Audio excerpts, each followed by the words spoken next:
നമ്മളെല്ലാവരും പൊറോട്ടയും ബീഫും കഴിക്കുന്ന ആൾക്കാരാണ്. ഓരോരുത്തരെ ഇഷ്ടമല്ലേ, ഓരോരുത്തരെ വ്യക്തിപരമായ താല്പര്യമല്ലേ. മതനിരപേക്ഷതയല്ല കാണുന്നത്, വർഗീയത കാണിക്കുന്ന കണക്കാണ് ഫീൽ ചെയ്തത്. പക്ഷെ നമ്മുടെ കേരളത്തിൽ ഉറപ്പായിട്ടും അങ്ങനെ ഒരു കാര്യമില്ല. അത് കേരളത്തിനെ പറ്റി അറിയാത്ത ആരെങ്കിലും എടുത്ത സിനിമയായിരിക്കും. ആ സിനിമയെ കാണിച്ച ഏത് കേരളമാണെന്ന് അറിഞ്ഞു.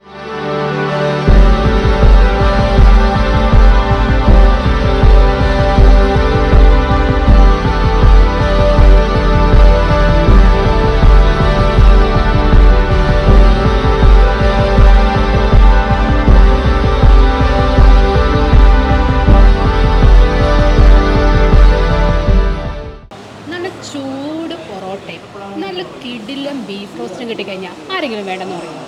വിശന്ന് പറഞ്ഞ് ഒരു ഹോട്ടലിൽ കയറി കഴിഞ്ഞാൽ മലയാളികൾ ആദ്യമായിട്ട് ഓർഡർ ചെയ്യുന്നതും ഇതൊക്കെ തന്നെയായിരിക്കും. പക്ഷേ ഏതോ കുറേ സിനിമകളിൽ പറയുന്നത് നമ്മൾ മലയാളികൾ ഭയങ്കര ബീഫ് വിരോധികളാണെന്ന്. നമുക്ക് അവരോടൊന്ന് ചോദിച്ചു നോക്കിയാലോ. മക്കൾക്ക് പൊറോട്ടയും ബീഫും ഇഷ്ടമാണോ?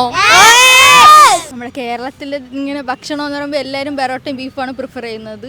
അപ്പോൾ എനിക്കും അത് പേഴ്സണലി ഭയങ്കര ഇഷ്ടമായിട്ടുള്ള ഒരു ഫുഡാണ്. അപ്പോൾ അതിനെക്കുറിച്ച് ഇങ്ങനെ ഡിഗ്രേഡ് ചെയ്യുമ്പോഴത്തേക്ക് നമുക്ക് എന്തായാലും തോന്നൂലേ അത് എന്താണ് ഇങ്ങനെ ഫിലിമിൽ ഇങ്ങനെ എക്സ്പ്രസ് ചെയ്ത് കാണിക്കുന്നത്. അതിനൊരിതുണ്ട്. ഇതിപ്പോൾ കേന്ദ്രം ഭരിക്കുന്ന പാർട്ടി നടപ്പിലാക്കുന്ന അജണ്ടയുടെ ഭാഗമായിട്ടാണ് എന്നുള്ളതാണ് വ്യക്തമാണത്. അത് നമ്മൾ പിന്നെ രണ്ടാമതൊരാലോചനയുടെ ആവശ്യം അതിലില്ല. പൊറോട്ടയും ബീഫും കഴിക്കാൻ ആർക്കും അത് ബുദ്ധിമുട്ടുള്ള കാലമൊന്നുമല്ല.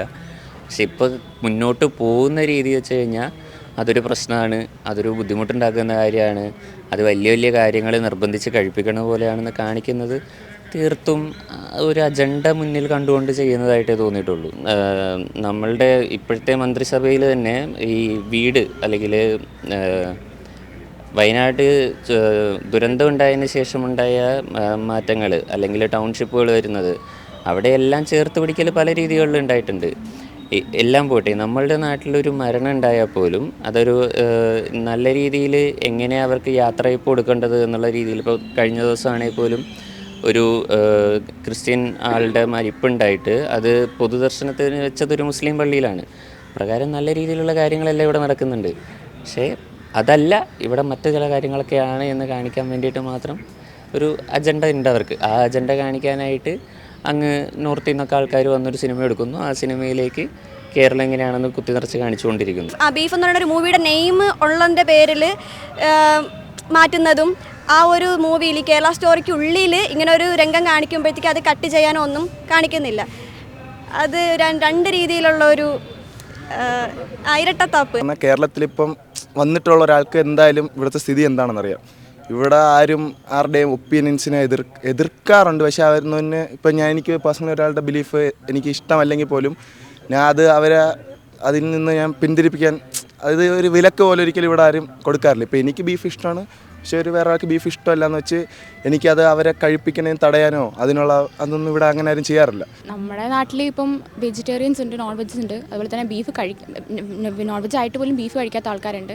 അപ്പോൾ നമ്മളാരോടും പോയിട്ട് അത് കഴിക്കണം ഇത് കഴിക്കണം എന്ന് പറഞ്ഞ് അങ്ങനെ നമ്മുടെ നോർമൽ നാട്ടിൽ നടന്നൊരു ന്യൂസ് ചാനൽ പോലും വന്നിട്ടില്ല അങ്ങനത്തെ ഒരു കാര്യം. അവർ കാണിക്കുന്നത് ഏത് കേരളമാണ്? അത് നമ്മുടെ കേരളമല്ല, അത് ഉറപ്പായിട്ട് നമ്മുടെ അല്ല, അത് അവർ ഇമാജിനേഷനുള്ള കേരളമാണ്. അവരുടെ ഇഷ്ടത്തിന് കഴിക്കണമെങ്കിൽ കഴിക്കാം, കഴിക്കേണ്ടെങ്കിൽ കഴിക്കാതിരിക്കാം. പക്ഷെ അത് നിർബന്ധിച്ച് കഴിപ്പിക്കുന്നത് അത് ഇതെന്നല്ല, എന്ത് ആഹാര ഭക്ഷണമായാലും എന്തും തെറ്റാണ്. രാത്രി തട്ടുകടയിൽ പോയാലും എല്ലാ സ്ഥലങ്ങളിലും ബീഫുണ്ട്. ബീഫ് തന്നെയാണ് കേരളത്തിലെ ഒരു പ്രധാനപ്പെട്ട ഭക്ഷണമായിട്ട് എന്ന് വേണമെങ്കിൽ പറയാം. ഇങ്ങനെ സിനിമകളൊക്കെ വരുമ്പോൾ നമുക്ക് ബീഫ് കഴിക്കാനുള്ള ആഗ്രഹം കൂടുക ചെയ്യുന്നത്. അത് തീർത്തും കേരളം എന്താണോ, കേരളത്തിൻ്റെ സാംസ്കാരിക പൈതൃകം എന്താണോ, കേരളത്തിൻ്റെ മതേതര മനസ്സെന്താണെന്ന് മനസ്സിലാക്കാത്ത ഏതോ ഒരാൾ ചെയ്തിരിക്കുന്ന ഒരു വിഡ്ഢിത്തമാണ് ആ സിനിമ, ആ കേരള സ്റ്റോറി സെക്കൻഡ് പാർട്ടിൽ പറഞ്ഞിരിക്കുന്നത്. കാരണം വളരെ ജനമൈത്രിയോടുകൂടി മതമൈത്രിയോടുകൂടി സാംസ്കാരിക പൈതൃകത്തോടുകൂടി ജീവിക്കുന്ന ഒരു സമൂഹമാണ് കേരളീയ സമൂഹം. ആ കേരളീയ സമൂഹത്തിനെ തമ്മിൽ ഭിന്നിപ്പിക്കുക, അതിലൂടെ എന്തൊക്കെ നേട്ടമുണ്ടാക്കാൻ ശ്രമിക്കുക എന്നത് ഹീനമായിട്ടുള്ളൊരു ഒരു അജണ്ടയല്ലാതെ പ്രൊപഗണ്ടയല്ലാതെ ഇതിൻ്റെ പിന്നെ യാതൊന്നുമില്ല.